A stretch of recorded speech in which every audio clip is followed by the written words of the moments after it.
torches burned like open veins against the marble walls, their flames bent with every breath of the night, gilding the chamber in trembling gold. Beyond the door, the hum of whispers and silk footsteps filled the air.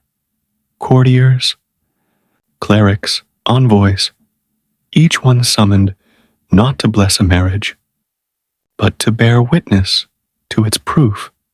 At the center of it all stood Lucrezia Borgia, 15 years old, pale as candle wax beneath a crown of pearls. Her gown shimmered like liquid moonlight, stitched by hands that served power, not beauty. Tonight she was not a bride. She was an instrument, a treaty wrapped in lace. The air in the chamber carried the scent of roses and fear. From the courtyard below came the faint rhythm of drums, steady, ceremonial, merciless. In the flicker of light, the walls seemed to breathe, as if Rome itself held its breath. Behind the curtain, attendants arranged the bed, linen white, untouched, surrounded by relics and relic-hungry men. A priest muttered prayers that no one listened to. The Pope, her father, had commanded that the union be seen, sealed, and remembered. This night would tie the Borgia bloodline to the Este dynasty, and through them, the map of Italy would shift before morning. The doors opened. The guests entered one by one, shadows moving through torchlight. Ambassadors from Florence and Venice, papal advisors, even the poet, who would later pretend he had not been there. They bowed not to love, but to strategy. Lucrezia stood motionless. Beside her, her new husband, Alfonso of Aragon, smiled the way men smile before they drown. He was handsome, uncertain, chosen for his blood and his name. Their hands met only once, cold and formal, while the witnesses took their seats. A silence followed, thick, unbearable. Then the ceremony began. The priest recited the verses that turned bodies into borders, faith into politics. Every word echoed like a chain dropped onto marble. When it ended, the priest withdrew, leaving the torches and the witnesses. They would not leave until the act was complete. The Duchess was to be consummated 3 times before witnesses, so no power in Christendom could deny the union. Lucrezia lifted her veil. Her eyes met the faces watching. Bishops, diplomats, men who would later write treaties over wine. For a heartbeat, she looked neither ashamed nor afraid. She looked resigned, and that frightened them more than modesty ever could. The curtains fell. Outside them, time slowed. The rustle of fabric, the shifting of breath, the sound of history being written in flesh. No one spoke. When it was done, the linen was shown, white no longer. The witnesses bowed again, their duty complete. In that single hour, Italy had changed hands. The daughter of a pope had become the hinge on which kingdoms turned. Outside, fireworks bloomed above the Tiber, hiding the smell of sweat and incense. Inside, Lucrezia sat motionless, veil torn, face luminous with exhaustion and disbelief. She had done what was required. The treaties would be signed, the letters sent, the bards silenced. But in her silence, something older than obedience stirred. A question that no priest could bless. As the torches dimmed and the witnesses filed out into the Roman night, one of them glanced back and saw her still seated on the bed, staring at her own hands. He would later write that she looked like a saint newly canonized, or a sinner newly crowned. The door closed, the empire exhaled, and history, once again, confused sacrifice for virtue. The bells of St. Peter's had scarcely cooled when the papers were signed. What the witnesses saw that night became a weapon by morning. Parchment, wax, and rumor bound faster than any chain. In the papal apartments above the Tiber, Alexander VI, the father, smiled over maps of Italy. Each border was a pulse, each marriage a vein carrying power outward from Rome. His daughter's body had become his diplomacy. No envoy dared name it aloud, but every one of them understood. The alliance with Aragon was now carved into flesh. Lucrezia woke to the scent of incense and the sound of gossip. Her chambermaids spoke softly, pretending to serve while feeding the palace with every whispered detail. By the time she rose, poets were already drafting verses about the Golden Union. In the corridors, bishops murmured blessings that sounded like accounting. She dressed in white again, not for purity, but for spectacle. Through the open windows, Rome roared with celebration. Cannon fire echoed from Castel Sant'Angelo. She stepped onto the balcony beside her husband and waved to a city that had not seen what she had. Alfonso smiled for the crowd, his hand trembling in hers. Below them, banners rippled in colors of blood and faith. That night's stain had bought peace. For now, Florence would stand neutral, Naples indebted, and France cautious. But peace, born of humiliation, is a fragile creature. It feeds on silence until it bites. At the banquet, cardinals drank to the health of the Duchess, to the Pope's mercy, to the empire's new dawn. Lucrezia sat still between them, jeweled and hollow. Music swelled. Dancers spun. The hall glittered, but every reflection in the silverware looked slightly wrong, as if joy itself had learned deceit. A messenger entered with letters sealed in blue wax. Alexander VI broke them one by one. Greetings from dukes, threats from kings, offers from men who measured destiny by dowries. The Pope laughed and raised his cup. "See, my daughter," he said, "even Europe bends when you breathe." She lowered her eyes and whispered, "Then may I never speak." Days turned to weeks. In Ferrara, courtiers praised her as a miracle of diplomacy. In Florence, monks called her union blasphemy. But in every city, painters began to sketch her likeness, a face both saint and siren, framed by scandal. At dusk, when the palace corridors emptied, Lucrezia would walk the loggia alone. She carried a rosary of jet beads that clinked like soft chains. Sometimes she paused beneath the frescoes of her ancestors, imagining them watching, judging, amused. Her husband grew restless. He had expected glory, not whispers. Wine sharpened his pride.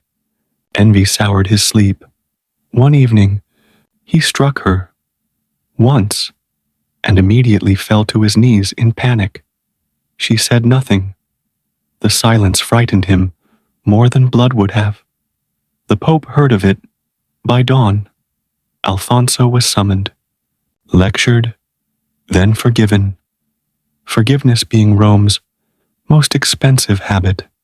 That night, Lucrezia sat in the chapel before the Virgin statue. She prayed not for vengeance, but for clarity, to understand whether sin was still sin when ordered by heaven.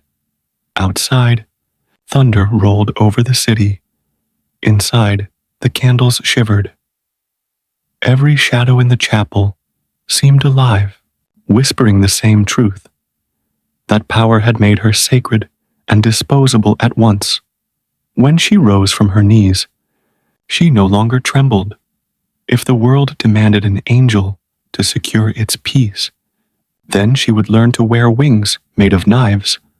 And somewhere in the palace below, scribes already inked her next betrothal.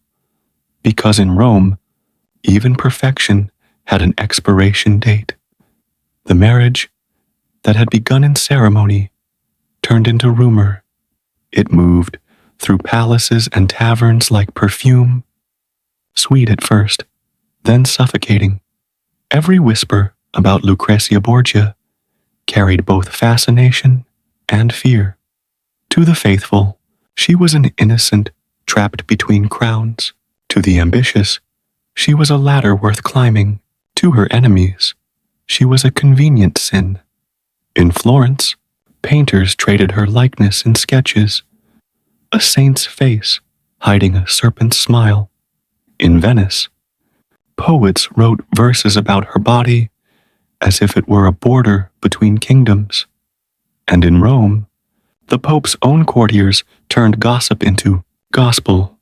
No one could tell whether the stories were born of envy or design, but Alexander VI let them spread. He understood what fear could buy that faith could not. Lucrezia learned to walk through it like smoke. Each rumor left a stain. She wore them like jewels.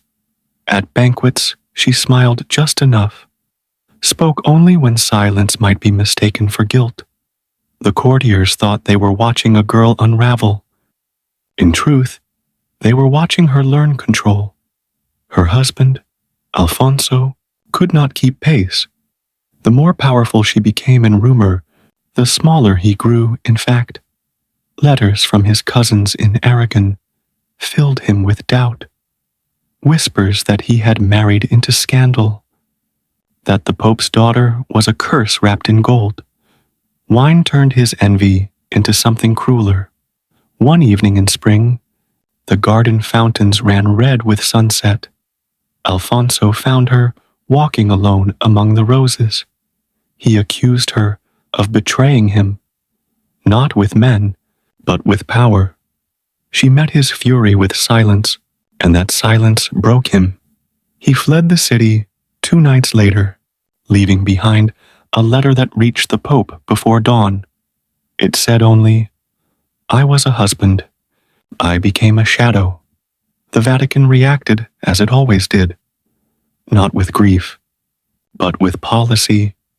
Lucrezia was summoned before her father and brothers. Cesare Borgia, her brother, leaned against a pillar, armored even indoors. He studied her like a general studies terrain. "The rumor has become stronger than the marriage," he said. Alexander nodded. "Then the marriage must die, before it kills the alliance." Within a month, a new decree was written. The union was annulled on grounds of impotence, a lie everyone agreed to believe. Rome loves its fictions. Tidy. Lucrezia was sent north to Ferrara to prepare for another match. As her carriage rolled through the countryside, peasants gathered to stare. Some crossed themselves. Others threw flowers. To them, she was already legend, half witch, half widow. At night, she read the letters her mother had sent years ago, still smelling faintly of incense. "Do not mistake silence for weakness," they said. She folded them carefully, the words, "now armor." In Ferrara, the court received her with spectacle. The Duke called her beauty divine. The Duchess called it dangerous. The musicians played until the walls sweated with heat, and through it all, Lucrezia smiled. A smile learned from survival. She danced with diplomats, listened more than she spoke, and watched alliances bloom and die like candlelight. Behind the veils and tapestries, She built a network of her own: secret letters, loyal servants, hidden sympathizers. By the time the Pope's envoys arrived, they found that Lucrezia Borgia was no longer a pawn to be moved. She was a queen in waiting, her power subtle, her vengeance quiet. Rumors still followed her, but now she shaped them. Where once they mocked her purity, now they feared her intellect. Where once she was seen as used, now she was untouchable. Every slander turned to myth, and myth was something no man could control. One Florentine ambassador wrote in his report, "She smiles as if history itself must ask her permission to continue." And from that smile, a new chapter began, one written not by her father's hand, but by her own. The years that followed turned scandal into scripture. Where gossip once hissed, history began to whisper. Lucrezia Borgia, the girl who had been a pawn on Rome's chessboard, became a duchess in Ferrara, whose name the city spoke with both reverence and fear. The court of Ferrara was a labyrinth of poets, diplomats, and spies. They came to test her grace, to measure the reach of a Borgia far from Rome. They found something else entirely: a woman who had learned to turn perception into power. She governed the palace with quiet precision, soft words, steady eyes, no wasted cruelty. Behind her calm, every alliance was recalculated, every debt remembered. In her private chapel, she commissioned frescoes of saints who smiled like conspirators. Artists adored her, scholars worshipped her intellect, and even priests called her blessed. Yet none forgot whose daughter she was. Whenever her father's enemies fell, they looked toward Ferrara and wondered if her prayers had guided the dagger. Her brother Cesare wrote once, "My sister fights with silence sharper than my sword." He was not wrong. When the Pope died, Rome erupted in chaos. The Borgia name was spat upon in the streets. Their allies fled. Their enemies returned to feast. But in Ferrara, the bells rang, not for ruin, but for resilience. Lucrezia knelt before her mirror that night, no longer the frightened girl of her wedding, but a sovereign of her own invention. Her husband, Duke Alfonso d'Este, grew to respect what he could not command. Together, they rebuilt Ferrara's libraries, patronized art and science, turned the city into a jewel of the Renaissance. To visitors, she was grace incarnate. To the court, she was the pulse of its ambition. And yet, in letters she never sent, she still wrote of Rome, of the bed that made her legend, of how obedience had been her first rebellion. As the years softened her name, her legend deepened. Painters no longer portrayed her as sinner or saint. They painted her as power itself, veiled, poised, unknowable. Her enemies died. Her lovers faded. Her empire endured. When she died in childbirth at 39, Ferrara wept, the streets filled with candles. Monks carried her bier through rain that smelled of iron and roses. The city whispered that heaven would not dare close its gates against a woman who had rewritten sin into strength. Centuries later, the poets still argue who she was: monster or muse, victim or architect, but the truth lies somewhere between those names, in the pause between the torches and the dawn. Because Lucrezia Borgia did not survive history, she shaped it.